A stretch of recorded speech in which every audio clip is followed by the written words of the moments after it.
अस्सलाम वालेकुम वरहमतुल्लाहि वबरकातुहू। अस्सलातु वस्सलामु अलैका या सय्यदी या रसूलल्लाह, अस्सलातु वस्सलामु अलैका या सय्यदी या हबीबल्लाह, अस्सलातु वस्सलामु अलैका या खातमुन नबीन। नाज़रीन, आप सब कैसे हैं? उम्मीद है अल्लाह सुब्हानहू व तआला से आप सब लोग खैरियत से होंगे और अल्लाह सुब्हानहू व तआला की दी गई तमाम नेमतों का शुक्र अदा करते होंगे। अल्लाह सुब्हानहू व तआला खालिक है, मालिक है, उसके ताबे रहना चाहिए। यही ज़िंदगी हमें इंशाअल्लाह मुश्किलात से बचाएगी। नाज़रीन, इस वक्त मुश्किल में हैं तो इमरान खान साहब शदीद मुश्किलात में आने वाले हैं और कल से एक रूमर्स है कि शायद उन्हें मिलिट्री वाले उठा कर ले गए हैं। अभी तक कोई कंफर्मेशन नहीं है, लेकिन ये जो बात है ये तमाम लोगों की ज़ुबानों पर है कि शायद मिलिट्री वाले जेल से लेकर चले गए हैं और मिलिट्री कोर्ट में उनके केसेस चलेंगे। अगर ऐसा है तो फिर तो इमरान खान तो भाई बढ़ गया भाई, सचमुच। तो उसको बचाने के लिए जनाब कल कौमी असम्बली में स्पीकर अयाज सादिक के पास पीटीआई की तमाम लीडरशिप, जिसमें बैरिस्टर गौहर, असद कैसर और दूसरे लीडर उमर अयूब, सब लोग इकट्ठे होकर स्पीकर के पास गए। वहाँ पर अना सनाउल्लाह थे और दूसरी पीएमएलएन की लीडरशिप थी। तो वहाँ पर उनकी बातचीत हुई है। तो जनाब सीधी बात यह है कि पीटीआई वाले सोचो कि मुस्लिम लीग नून के पाँव में पड़ चुके हैं। इसका बाकायदा ऐलान होना बाकी है। कल उन्होंने कहा कि जनाब हमारे लीडर को बचाएं। उसकी तो असली वाली जेल शुरू हो गई है और उसकी जो सहूलतें हैं जेल में वो उनको दोबारा वही दी जाएं जिसके बिना वो ज़िंदगी नहीं गुजार सकते।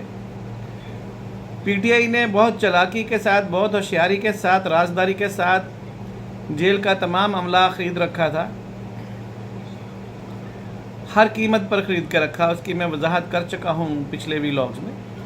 उन्होंने जेल का तमाम अमला ख़रीद रखा था, जिसकी वजह से तो जनाब खान साहब को हर किस्म की सहूलत मैसर थी। लेकिन अभी सुनने में ये आ रहा है कि जनाब ये एजेंसियों ने उनकी हिफाजत के लिए जेल में जो है एजेंसियों ने घिराव कर लिया है और एजेंसियों के ज़ेर साया वो जेल में हैं, अगर हैं तो। लेकिन अगर एजेंसियों ने वहाँ से उनको निकाल करके मिलिट्री कोर्ट्स में पहुंचा दिया है, मिलिट्री के निज़ाम में उनको ले गए हैं, तो फिर तो सोचो जनाब पीटीआई तो गई। अभी फैज़ हमीद साहब के जो तफ्तीश थी वो तकरीबन कंप्लीट हो चुकी। उनके तमाम जो इंकशाफात थे वो आश्कार हो चुके और उनके इंकशाफात के बाद सुनने में ये आ रहा कि अगर फैज़ हमीद को सज़ा हुई तो इमरान खान भी नहीं बच पाएंगे। ये लोग व्हाट्सएप पर, फेसबुक पर, ट्विटर पर और टिकटॉक में जितनी भी ये लोग रजिस्ट कर सकते हैं वही करेंगे। वो बातें ख्वाब में हैं जी, वो तलबा तहरीक चलेगी, 31 अगस्त को ऐसा होगा जनाब जी, 22 अगस्त को ऐसा होगा, फ़लाँ तारीख को ऐसा, कुछ भी नहीं होगा और कुछ भी नहीं होगा। तमाम तर सूरत हाल under control of the government है। और चंद दिन पहले कहने वाले जो कहते थे कि जनाब पाकिस्तान की जो गवर्नमेंट है, शहबाज शरीफ या नवाज़ शरीफ, इनके पल्ले कुछ नहीं है, हम इनसे गुफ्तगू क्यों करेंगे, हम इनसे मुज़ाकरात क्यों करेंगे। और आखिरकार यही बात उनकी गले की हड्डी बन चुकी है। वो कोर किली वाला चक्कर जो मैंने आपको पिछले व्लॉग में बताया था कि जनाब जी अगर वो मुज़ाकरात करे पीएमएलएन से तो वो चोर चोर वाला जो इनका नारा था वो डूब जाता है, और अगर वो इस्टेब्लिशमेंट से मुज़ाकरात करते हैं तो फिर भी वो ज़मीन बोस हो जाते हैं। ज़मीन बोस तो होना ही है इनका बयान, क्यों झूठ कब तक अपनी इमारत पर खड़ा रहेगा। एक दिन झूठ की बुनियादें खोखली होती हैं, झूठ ने गिरना ही होता है। और अगर नाजरीन मिलिट्री कोर्ट्स में इमरान खान की पेशी हो चुकी है या होने वाली है तो मामला जो हैं वो सोचें कि पीटीआई के हाथ से निकल गए हैं और जितनी भड़कें लगानी थी इन लोगों ने लगा ली हैं। जनाब असद कैसर ने जो धमकियाँ देनी थी वो दे दी हैं। अली अमीन गंडापुर ने जो धमकियाँ देनी थी, खान साहब कल तक कह रहे थे कि जनाब शहबाज शरीफ साहब जनाब जब हुकूमत जाएगी तो ये मिसिंग पर्सन में आ जाएंगे। और मेरे ख्याल में इमरान खान साहब ख़ुद ही मिसिंग पर्सन में शामिल हो चुके हैं। आप लोग अच्छी तरह PTI वालों, आप लोग अच्छी तरह तलाश करो कि इमरान खान जो है वो अडयाला जेल में मौजूद है या नहीं है। लेकिन मेरे ज़राए बता रहे हैं कि जनाब उनको अडयाला जेल से शिफ्ट कर दिया गया है मिलिट्री कोर्ट्स में, और अडयाला जेल में जनाब उनका एक मुजस्समा रखा गया है जिसको दूर से फ़ोटो बना सकते हैं, फ़ोटोशूट कर सकते हैं, लेकिन उनसे कोई मुलाकात नहीं हो पाएगी। और जेल का तमाम अमला खाकरोबो समेत हर किस्म का जो वार्डन था वो सबको इमरान खान की बैरक के करीब भी नहीं फटकने दिया जा रहा। अंदर में कर्फ्यू का समा है। इमरान खान की बैरक्स के पास, उनके कमरों के पास ना भी कोई डॉक्टर है, ना कोई नर्स है, ना कोई सफाई वाला है, ना कोई इंजेक्शन लगाने वाला है और ना इंजेक्शन लगवाने वाला है। तमाम लोग उसकी बैरक से जनाब 200 मीटर दूर हैं और किसी को भी पास आने की इजाज़त नहीं है। हालांकि मेरे ख्याल में इमरान खान साहब भी वहाँ से कूच कर चुके हैं या कूच कर जाएंगे। 100% जो है वो अभी तक श्योर नहीं है, लेकिन ये बात तय है कि ऊंट पहाड़ के नीचे आएगा। ऊंट पहाड़ के नीचे आएगा। और वो मौला जट और नूरी नत वाला जो डायलॉग थे उसका इख्तिताम हो चुका है। अब वो मज़ीद डायलॉग ना सुनाने वाले रहेंगे, ना सुनने वाले रहेंगे, और अपने कमरों में जनाब बैठ कर के वाह वाह के नारे लगाने वाले अब जनाब वो टिकटॉक देखा करेंगे और टिकटॉक में बददुआएं दिया करेंगे मौजूदा गवर्नमेंट को और मौजूदा इस्टेब्लिशमेंट को। जी इनके पास यही रह गया है। लेकिन कोई भी हमारा PTI का दोस्त फेसबुक पर या टिकटॉक पर बेअदबी और बदतमीज़ी से परहेज़ करे, क्योंकि अनकरीब उनके ख़िलाफ़ एक बहुत बड़ा ऑपरेशन होने जा रहा है। फायर वॉल इंस्टॉल हो चुकी है और ये तमाम लोग चाहे मुल्क में हो या गैर मुमालिक में वहाँ से उठा लिए जाएंगे। और इन लोगों का यौम हिसाब आ चुका है। जिसने जितनी गंदी गालियाँ देनी हैं वो दे चुका, और मज़ीद अगर देने की कोशिश करता है तो उसको खुदा का खौफ करना चाहिए और अपने बच्चों का खौफ करना चाहिए, क्योंकि वो अपने बीवी और बच्चों से दूर होने वाला है जल्द ही। नाज़रीन ये जुल्म नहीं है, ये जुल्म नहीं है। इन लोगों की ज़बानों के साथ जो मामला है उसके बारे में कोई अल्फाज कहता हूँ तो जनाब जी मेरे एक दो जो दोस्त हैं जो PTI जो मुझे सब्सक्राइब करके रखा है वो भी जनाब अनसब्सक्राइब कर देते हैं। और पिछले दिनों भी एक मज़ीद दोस्त ने मुझे अनसब्सक्राइब कर दिया। लेकिन कोई बात नहीं, मुझे बहुत ज़्यादा लालचें दी गई कि जब आप जी PTI प्रो हो जाएं, PTI के हक़ में बोलें, इमरान खान के हक़ में बोलें,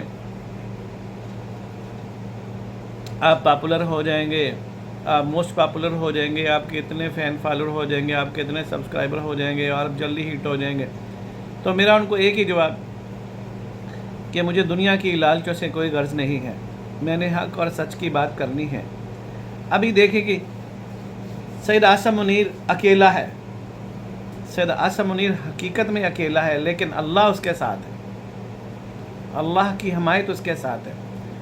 उसका चीफ़ ऑफ आर्मी स्टाफ बनना अल्लाह की हमायत के बगैर मुमकिन नहीं था।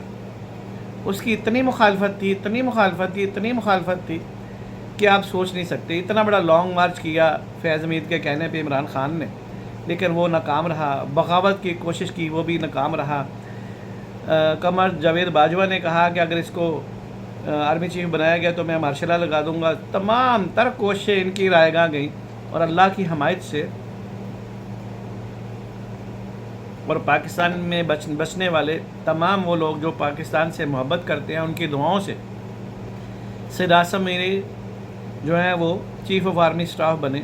और अल्लाह सुब्हानहू तआला उनसे वही काम ले रहा है जो अल्लाह सुब्हानहू तआला ने हज़रत मूसा अलैहिस्सलाम से लिया फ़िरौन के ख़िलाफ़। और सैयद आसिम मुनीर के सामने जो फ़िरौन है, ये खुदा की कसम ये उस फ़िरौन से भी बड़े फ़िरौन हैं। उनके पीछे फ़िरौन अकेला था, उसकी दौलत थी, उसकी हुकूमत थी। लेकिन यहाँ पर तो अमेरिका भी इस फ़िरौन के पीछे, इसराइल भी इस फ़िरौन के पीछे, इंडिया भी इस फ़िरौन के पीछे, बहुत सारे गुमराह लोग इस फ़िरौन के पीछे थे। اور اللہ سبحانہ تعالیٰ نے ہر فرعون کے لیے ایک موسیٰ رکھا ہوتا ہے، اور جناب سید آصف منیر جو ہیں وہ ان فرعونوں کے لیے موسیٰ بن کر پاکستان کی سلامت اور پاکستان کی حفاظت کے لیے نکلے ہیں۔ اللہ سبحانہ تعالیٰ ان کی حفاظت فرمائے، اللہ سبحانہ تعالیٰ ان کو اپنے حفظ و امان میں رکھے، اللہ سبحانہ تعالیٰ ان کی لمبی عمر کرے اور ان سے وہ فیصلے کروائے جو اللہ سبحانہ تعالیٰ کو پسند ہیں۔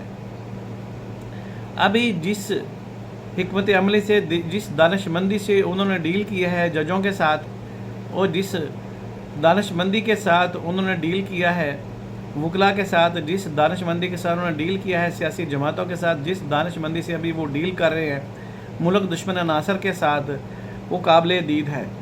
ابھی جو بلوچستان میں ایک زبردست قسم کا آپریشن چل رہا ہے، اس کی کانوں کان خبر نہیں ہے، لیکن وہ تمام فراری جو پہاڑوں پر تھے ان کو آخری وارننگ دی، وہ لوگ نہیں مانے۔